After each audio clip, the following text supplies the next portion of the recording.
अस्सलाम वालेकुम पाकिस्तानियों। जैसा कि आपको पता है कि मरियम नवाज साहबा ने पिछले दिनों उन्होंने एक प्रोग्राम चलाया था धी रानी। तो उस प्रोग्राम की अब एक न्यू अपडेट आ गई है, उससे आपको आगाह करते हैं कि अब जो अपडेट आई है उन्होंने हेल्पलाइन नंबर दिए। तो आओ उसकी आपको थोड़ी सी तफसीलात मैं बताता हूँ। तफसील के मुताबिक कि जो पहले जो यतीम बच्चियां थी उनकी वो शादियां करवाती थी, लेकिन अब जो भी गरीब आदमी है जो अपनी बच्ची की या अपनी बहन की शादी नहीं करवा सकता तो वो इस हेल्पलाइन पे कॉल कर सकता है।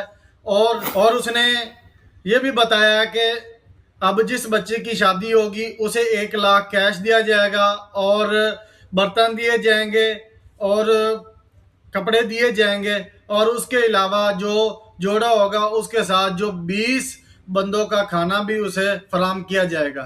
तो ये हमारे लिए बहुत ही बड़ी बात है। आप सबसे गुजारिश है कि जो मेरे भाई पढ़े लिखे हैं, जो आसपास मोहल्ले में आपको कोई गरीब आदमी नजर आ रहा है जो अपनी बेटी बहन की शादी नहीं करवा सकते, तो आप कॉल करके उनकी हेल्प कर सकते हैं। जो भाई ईमेल कर सकते हैं तो वो ईमेल कर ले, जो भाई अगर कॉल कर सकते हैं तो कॉल कर ले। कॉल बिल्कुल फ्री है, आप जिस टाइम कॉल करेंगे आपकी पूरी बात सुनी जाएगी इंशाल्लाह।